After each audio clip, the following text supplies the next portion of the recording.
السلام عليكم ورحمة الله وبركاته. مع حضراتكم محمود نصير، ريسيرفوار انجينير، وبعرض لحضراتكم كورس خاص بالريسيرفوار دايناميك موديل باستخدام البتريل.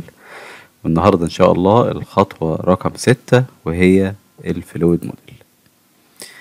في الخطوات اللي فاتت سريعا عملنا البروبرتيز ديستريبيوشن عن طريق الكالكوليتر، وبعد كده عملنا امبورت للويلز داتا سواء الكومبليشن او البرودكشن داتا بتاعت الفيلد، وبعد كده عملنا الجريد فلترز وعرفنا ايه هي انواعها، وبعدين كريتنا بي في تي ريجن وعرفنا ان احنا عندنا الريسيرفوار بتاعنا بيتكون من 2 زونز، كل زون ليها بي في تي مختلفة عن التانية.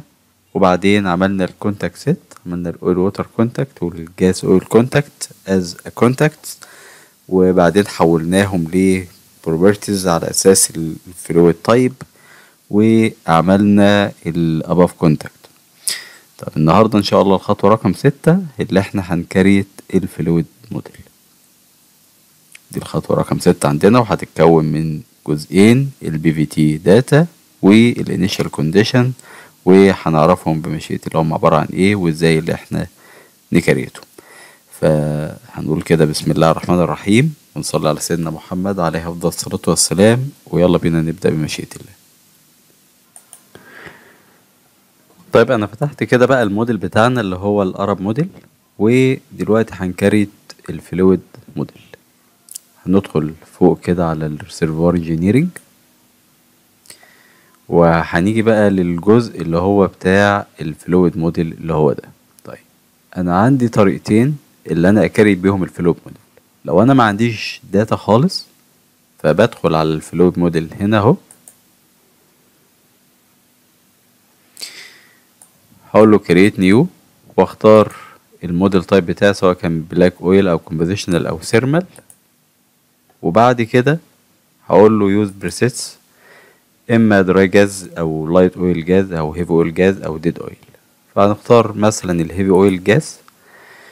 فهو هنا بيحط قيم افتراضية، طبعا الاكيورسي بتاعتها بتبقى مش مظبوطة خالص، وبتخضع بقى الانسرتينتي عالية. يعني لو انا جيت في الاخر واشتغلت عليها وما لقيتش ماتش حصل معايا، فبتبقى عندي جزئيات كتير داخل فيها الانسرتينتي في الحاجات اللي داخله بالكورليشن ديت، فبالتالي الدقة ما بتبقاش عالية خالص فيها. ولكن لو انا داخل على فيلد وما عنديش اي داتا خالص فخلاص يعني الله غالب، يعني هستخدم بقى موضوع الكورليشنز دي.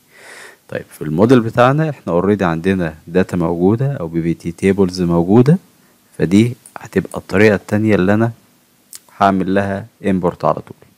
فحاجة كده في الجزء بتاع الفلويد موديل هلاقي هنا امبورت فلويد موديل، كليك عليها، وعندي تو تيبلز. ليه تو تيبلز؟ عشان زي ما قلنا اللي احنا عندنا تو زونز فيهم بي في تي مختلفة، وعملنا في المرة اللي فاتت البي في تي ريجن ليهم، واحدة في الزون A وواحدة زون B، بحيث اللي انا هدخل هنا تيبل ودوت تيبل تاني. فاللي هعمله هنا هعمل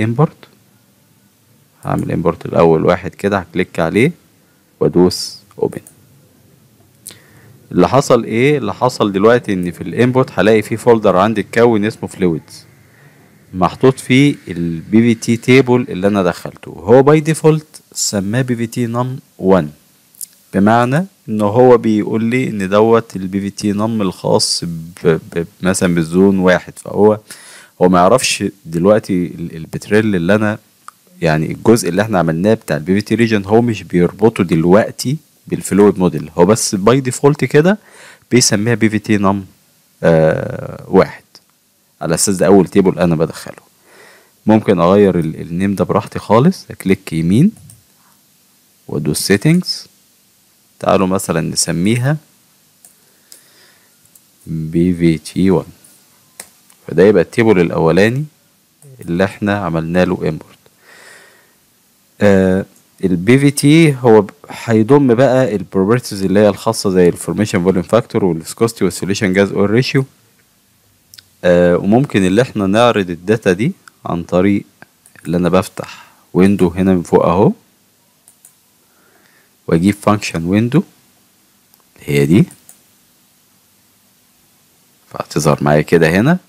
اقدر اعرض بقى اي بروبرتي خاصة موجودة بالبي في تي بتاعتنا. فاحنا كده حملنا التيبل الاولاني اللي هو البي في تي 1.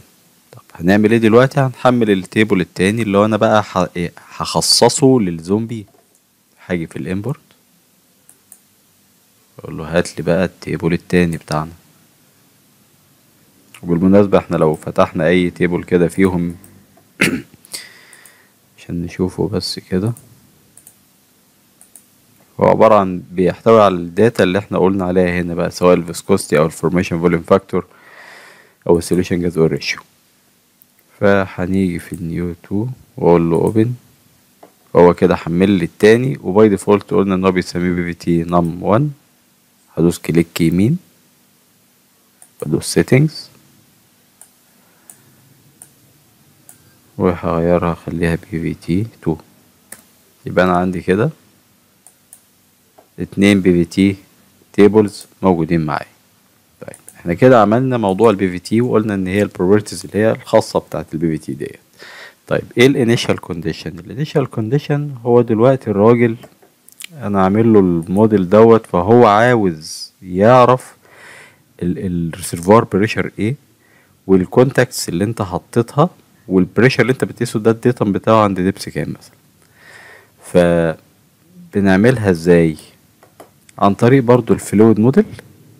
كليك عليه، وهو الموضوع الانيشال كونديشن هو بيرفقها لكل بي في تي داتا. يعني هو يعني بيعمل دلوقتي او بيكريت البي في تي مثلا 1 او اللي انا عملت لها امبورت، فهو بيخصص لها الانيشال كونديشن بتاعتها، وكذلك الانيشال كونديشن بتاعت البي في تي 2 بتبقى هتتضم هنا لما نعملها ان شاء الله زي ما هنشوف. فدوسنا دلوقتي الفلويد موديل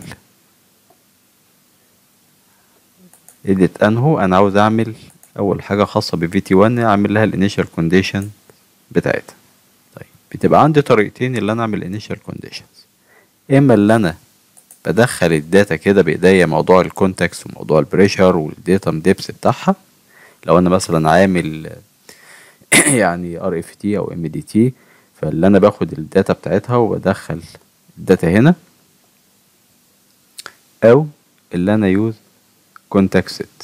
انا عامل اوريدي كونتاكت سيت هنا، هاخد الكونتاكت سيت ديت وهدخلها له هنا واقول له في التيبل فروم كونتاكت حط بقى الداتا من الكونتاكت سيتس اللي انا حطيتها. فبالتالي حط الكونتاكتس وفقا للداتا اوريدي اللي احنا دخلناها في الكونتاكت سيت.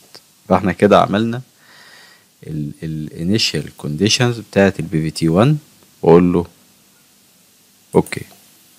هاجي هنا في الفلويدز هلاقي ادي البي في تي،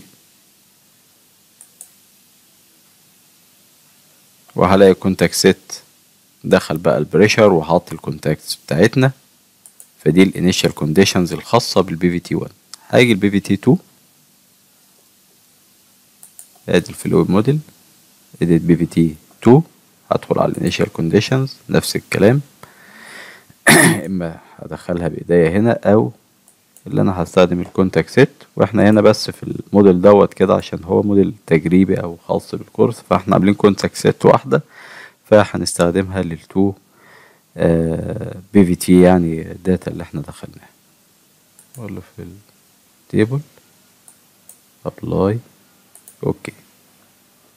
فبكده نكون حطينا الداتا الخاصه بالبي في تي وبرضو الانيشال كونديشنز، وبكده نكون عملنا فلويد موديل خاص بالريسيرفوار بتاعنا. هنلاحظ ان لحد دلوقتي احنا لسه ما جيناش اني بخصص له او بعرفه ان البي في تي 1 ديت هي الخاصه بالزون A والبي في تي 2 خاصه بالزون B. فدي هتيجي في خطوه بقى تانية ان شاء الله لما نيجي نعمل السيميوليشن. ارجو تكون النقطه بتاعت النهارده واضحه لحضراتكم، وبشكركم والسلام عليكم ورحمه الله وبركاته.